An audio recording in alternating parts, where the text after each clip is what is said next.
머리 잘린 부처 윤서주. 머리 잘린 부처님 가부좌 틀고 땅바닥에 앉아 계시네. 여보시게 수행은 삶은 이렇게 몸으로 하는 거라네. 바위에 정착한 후 머리를 없애고 몸으로 살아가는 멍게처럼 머리 잘린 부처님 머리를 자르고 몸뚱이로 해탈하셨네.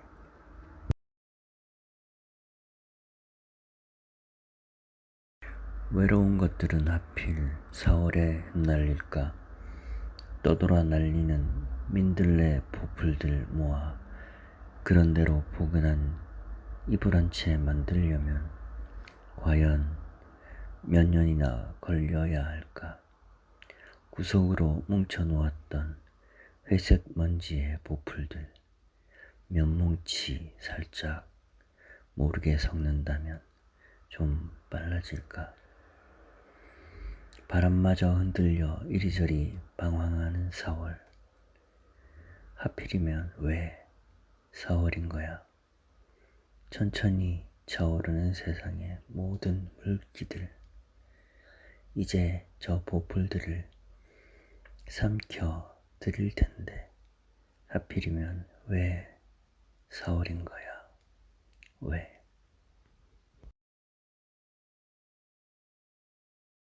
나무의자 권상진. 관절에 못이 박힐수록 의자는 점점 바른 자세가 된다.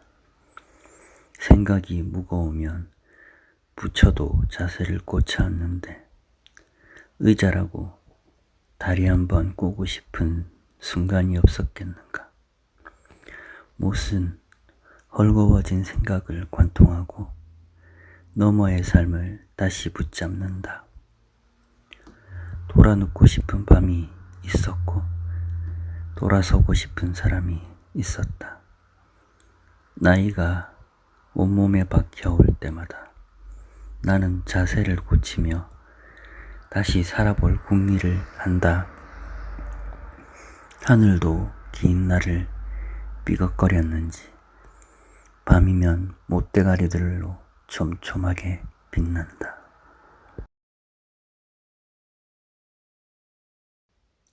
고수 권상진. 입에서 칼 한 자루 쓱 뽑혀 나왔다. 날끝을 허공에 빙빙 돌리다 나를 겨누더니 희번득한 빛이 우리의 간격을 두동강 내며 순식간에 목을 향해 들어온다. 방금 누군가를 해결하고 온 사람처럼 거친 숨소리가 삐딱한 자세로 칼등에 걸터앉는다. 보기 드문 고수였다.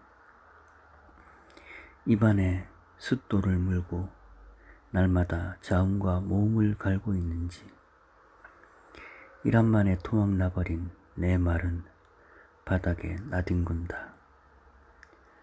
끝내 등을 주지 않는 내게 칼은 일방적이었지만 전의를 잃은 상대의 숨은 남겨두는 자비를 지녔다. 당신의 칼이 스르륵 칼집에 꽂히는 동안 나는 부러진 말의 조각들을 줍는다. 당신에게 닿지 못한 토막난 마디들을 이어붙여 문장이 하나씩 완성될 때마다 나는 조목조목 아프다.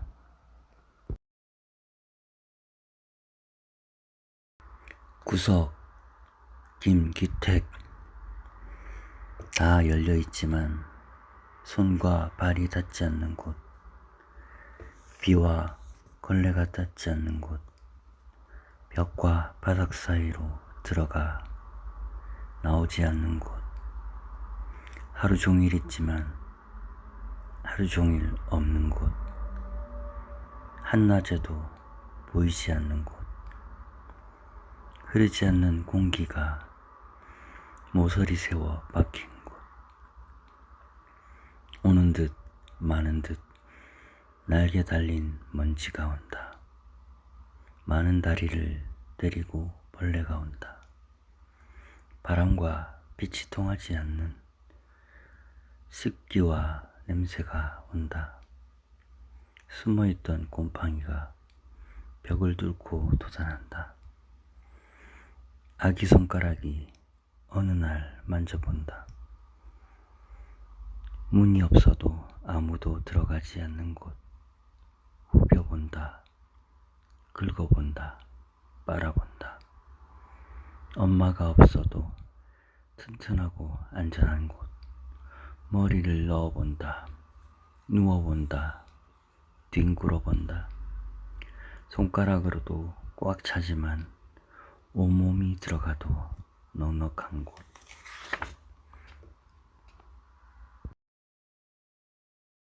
장작 박미라. 굴절을 잊은 눈빛으로 유리창 속 왼쪽 팔다리를 살핀다. 어림없는 줄 알지만 그저 바라본다. 오후는 늘 소낙비처럼 달려오고 불안은 서둘러 젖은 꽃을 헤아린다. 꽃들도 우거지면 그늘이 깊어서 그는 자주 캄캄해진다. 꽃을 빙자한 그늘의 식성을 그는 또 오래 바라본다. 아직은 고분고분한 오른손을 식혀 왼손을 반듯하게 눕힌다. 봉숭아 꽃물을 금음딸만큼 가둬둔 왼손이 선잠 깬 아이처럼 칭얼대지만 모른 채 한다. 아픈 손가락을 곁눈질로 살피던 습관 때문이다. 그는 문득 창문을 열고 싶어진다. 달빛과 바람이 뒤엉키는 이런 밤은 깨어있기에 적당하다. 불쏘시개에 마땅할 만큼 잘 마른 팔다리를 달빛에 흠뻑 적신다. 너무 마른 것들은 스스로 부서지거나 손을 타기 쉬워서 덜 마른 장작처럼 서서히 타오르려는 것이다. 덥석 집어가기 쉽도록 왼쪽과 오른쪽을 가지런히 한다. 연기를 핑계로 돌아서는 이름이 있을지도 모른다고 잠깐 눈을 감는다. 아무리 타일러도 잠을 깨지 않는 왼팔 고든 뼈를 창가에 널어둔 건 밤 이슥해서였다. 사람들은 아무 의심 없이 집중 치료실로 그를 인도했다. 그들은 금방 불을 붙여도 될 만큼 잘 쪼개진 마른 장작을 들여다보며 고개를 갸웃댈 뿐이다. 그렇다고 달빛이 나서기야 하겠나.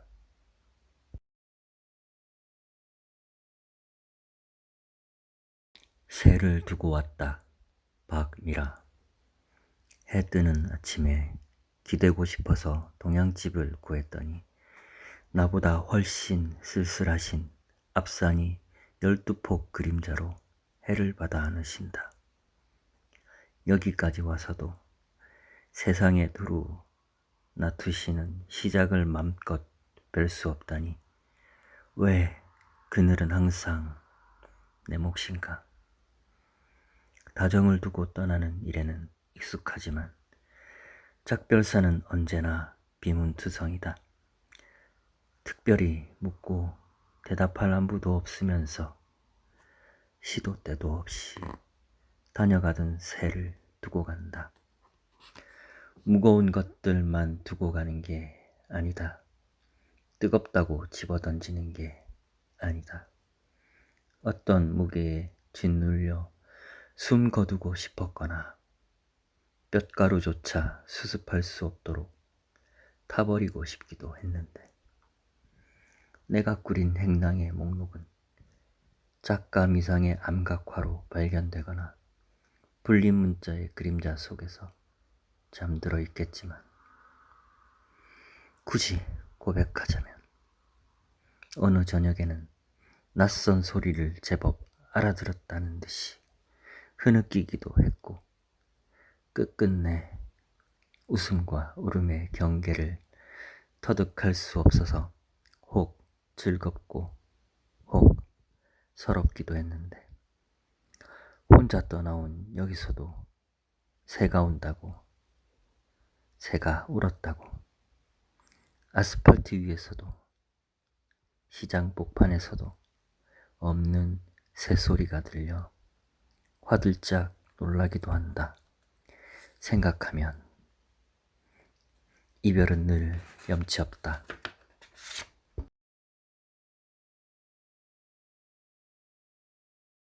머리 잘린 부처 윤서주. 머리 잘린 부처님 가부좌 틀고 땅바닥에 앉아 계시네.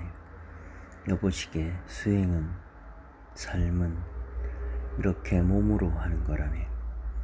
바위에 정착한 후 머리를 없애고 몸으로 살아가는 멍게처럼 머리 잘린 부처님 머리를 자르고 몸뚱이로 해탈하셨네.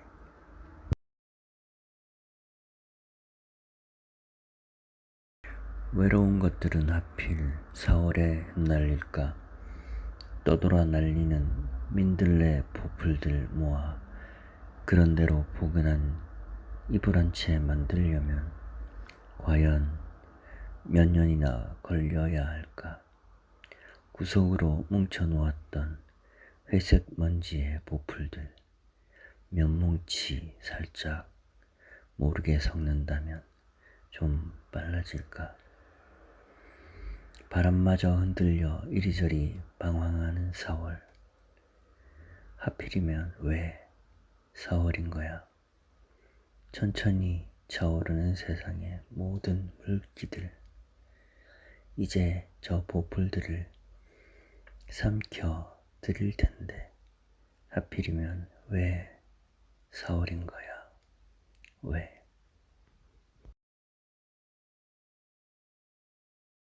나무의자 권상진.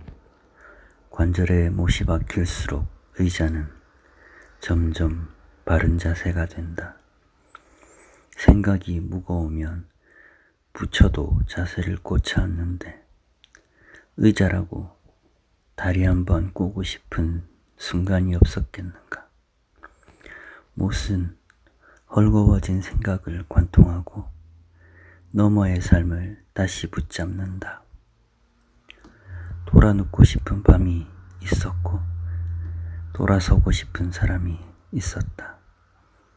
나이가 온몸에 박혀올 때마다 나는 자세를 고치며 다시 살아볼 궁리를 한다. 하늘도 긴 날을 삐걱거렸는지 밤이면 못대가리들로 촘촘하게 빛난다.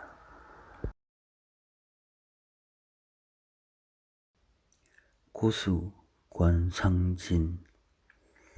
입에서 칼 한 자루 쓱 뽑혀 나왔다. 날 끝을 허공에 빙빙 돌리다 나를 겨누더니 희번득한 빛이 우리의 간격을 두동강 내며 순식간에 목을 향해 들어온다. 방금 누군가를 해결하고 온 사람처럼 거친 숨소리가 삐딱한 자세로 칼등에 걸터 앉는다. 보기 드문 고수였다.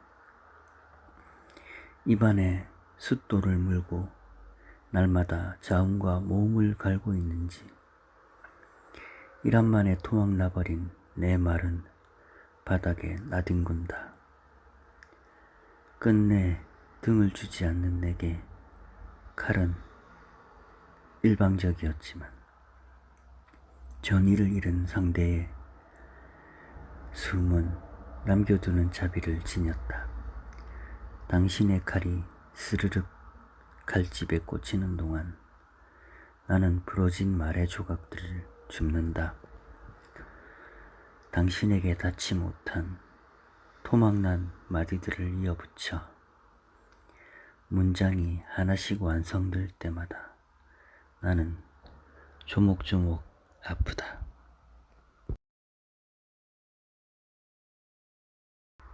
구석, 김기택 다 열려있지만 손과 발이 닿지 않는 곳, 비와 걸레가 닿지 않는 곳, 벽과 바닥 사이로 들어가 나오지 않는 곳, 하루 종일 있지만 하루 종일 없는 곳, 한낮에도 보이지 않는 곳, 흐르지 않는 공기가 모서리 세워 박힌 곳, 오는 듯 마는 듯 날개 달린 먼지가 온다. 많은 다리를 데리고 벌레가 온다. 바람과 빛이 통하지 않는 습기와 냄새가 온다. 숨어있던 곰팡이가 벽을 뚫고 돋아난다. 아기 손가락이 어느 날 만져본다. 문이 없어도 아무도 들어가지 않는 곳, 후벼본다. 긁어본다. 빨아본다. 엄마가 없어도 튼튼하고 안전한 곳, 머리를 넣어본다. 누워본다. 뒹굴어본다. 손가락으로도 꽉 차지만 온몸이 들어가도 넉넉한 곳.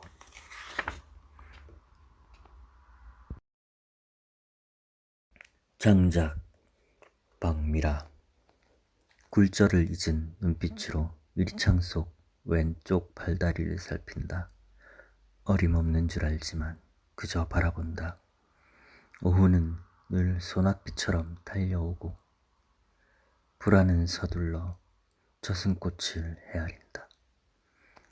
꽃들도 우거지면 그늘이 깊어서 그는 자주 캄캄해진다. 꽃을 빙자한 그늘의 식성을 그는 또 오래 바라본다. 아직은 고분고분한 오른손을 식혀 왼손을 반듯하게 눕힌다. 봉숭아 꽃물을 금음딸만큼 가둬둔 왼손이 선잠 깬 아이처럼 칭얼대지만 모른 채 한다. 아픈 손가락을 곁눈질로 살피던 습관 때문이다. 그는 문득 창문을 열고 싶어진다.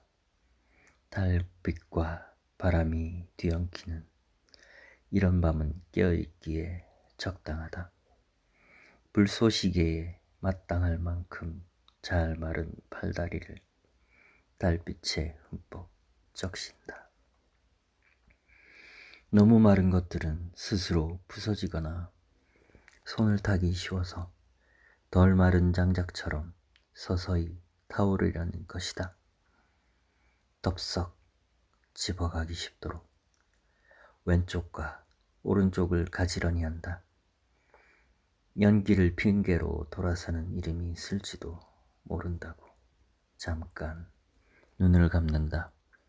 아무리 타일러도 잠을 깨지 않는 왼팔, 고든 뼈를 창가에 널어둔 건 밤 이슥해서였다.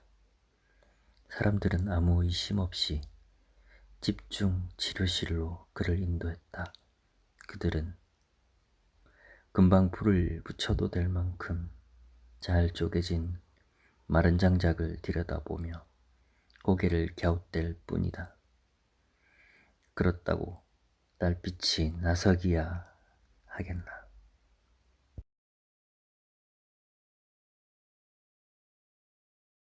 새를 두고 왔다.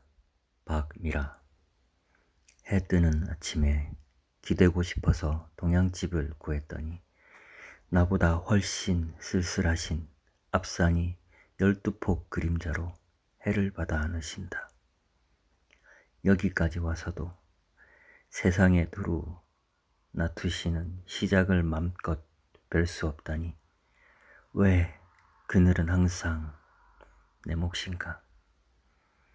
다정을 두고 떠나는 일에는 익숙하지만 작별사는 언제나 비문투성이다. 특별히 묻고 대답할 안부도 없으면서 시도 때도 없이 다녀가던 새를 두고 간다.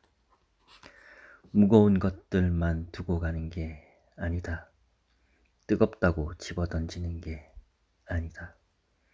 어떤 무게에 짓눌려 숨 거두고 싶었거나 뼛가루조차 수습할 수 없도록 타버리고 싶기도 했는데 내가 꾸린 행랑의 목록은 작가 미상의 암각화로 발견되거나 불린 문자의 그림자 속에서 잠들어 있겠지만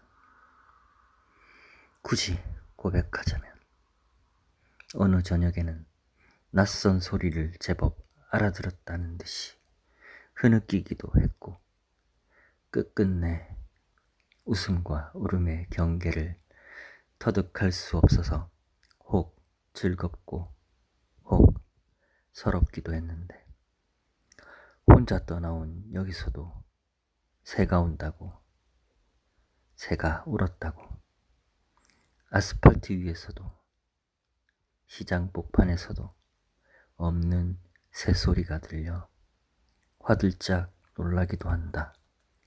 생각하면 이별은 늘 염치 없다.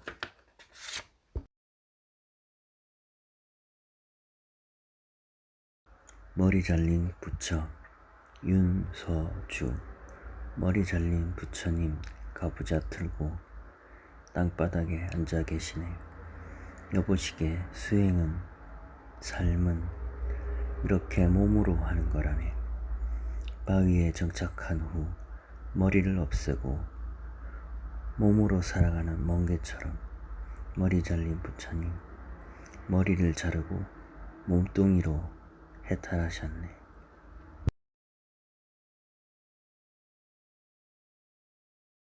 외로운 것들은 하필 4월에 흩날릴까.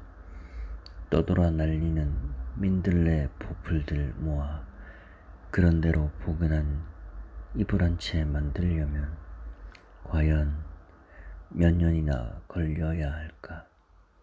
구석으로 뭉쳐놓았던 회색 먼지의 보풀들 몇 뭉치 살짝 모르게 섞는다면 좀 빨라질까.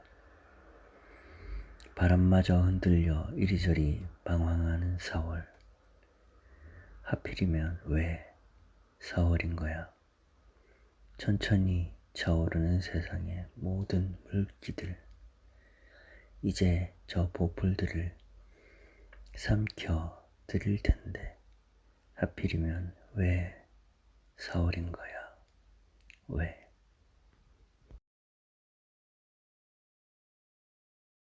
나무의자 권상진. 관절에 못이 박힐수록 의자는 점점 바른 자세가 된다.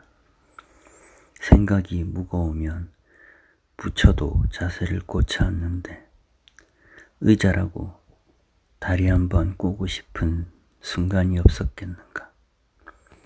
못은 헐거워진 생각을 관통하고 너머의 삶을 다시 붙잡는다. 돌아눕고 싶은 밤이 있었고 돌아서고 싶은 사람이 있었다. 나이가 온몸에 박혀올 때마다 나는 자세를 고치며 다시 살아볼 궁리를 한다. 하늘도 긴 날을 삐걱거렸는지 밤이면 못대가리들로 촘촘하게 빛난다.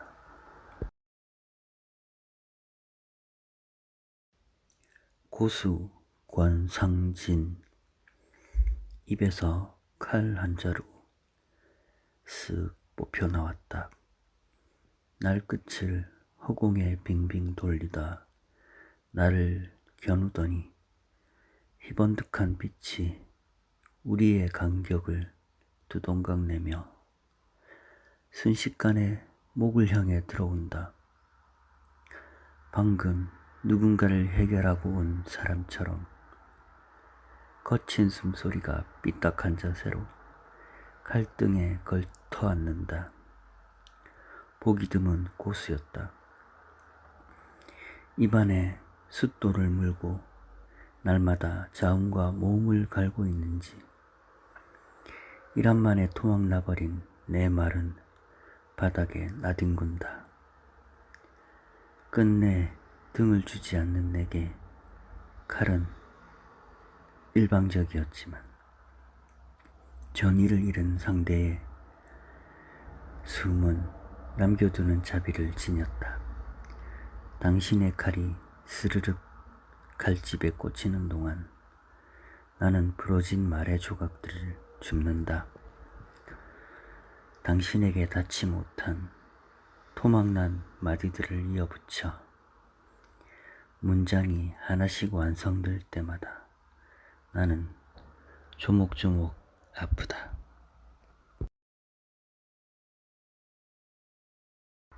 구석, 김기택. 다 열려있지만 손과 발이 닿지 않는 곳, 비와 걸레가 닿지 않는 곳, 벽과 바닥 사이로 들어가 나오지 않는 곳, 하루 종일 있지만 하루 종일 없는 곳, 한낮에도 보이지 않는 곳, 흐르지 않는 공기가 모서리 세워 박힌 곳, 오는 듯 마는 듯 날개 달린 먼지가 온다. 많은 다리를 데리고 벌레가 온다. 바람과 빛이 통하지 않는 습기와 냄새가 온다. 숨어있던 곰팡이가 벽을 뚫고 도전한다. 아기 손가락이 어느 날 만져본다. 문이 없어도 아무도 들어가지 않는 곳, 후벼본다, 긁어본다, 빨아본다. 엄마가 없어도 튼튼하고 안전한 곳, 머리를 넣어본다, 누워본다, 뒹굴어본다. 손가락으로도 꽉 차지만 온몸이 들어가도 넉넉한 곳.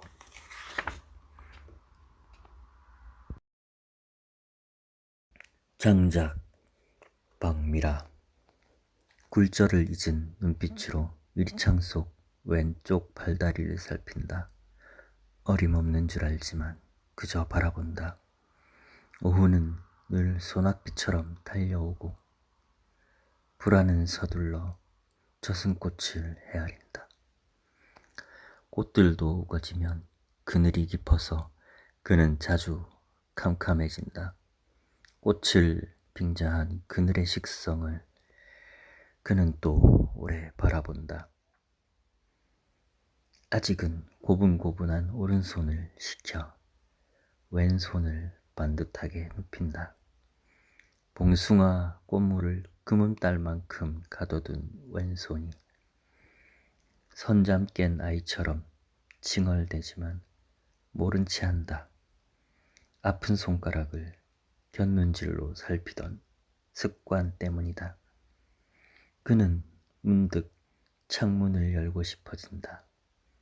달빛과 바람이 뒤엉키는 이런 밤은 깨어있기에 적당하다. 불쏘시개에 마땅할 만큼 잘 마른 팔다리를 달빛에 흠뻑 적신다. 너무 마른 것들은 스스로 부서지거나 손을 타기 쉬워서 덜 마른 장작처럼 서서히 타오르려는 것이다. 덥석 집어가기 쉽도록 왼쪽과 오른쪽을 가지런히 한다. 연기를 핑계로 돌아서는 이름이 있을지도 모른다고 잠깐 눈을 감는다. 아무리 타일러도 잠을 깨지 않는 왼팔, 고든 뼈를 창가에 널어둔 건 밤 이슥해서였다. 사람들은 아무 의심 없이 집중 치료실로 그를 인도했다. 그들은 금방 불을 붙여도 될 만큼 잘 쪼개진 마른 장작을 들여다보며 고개를 갸웃댈 뿐이다. 그렇다고 달빛이 나서기야 하겠나.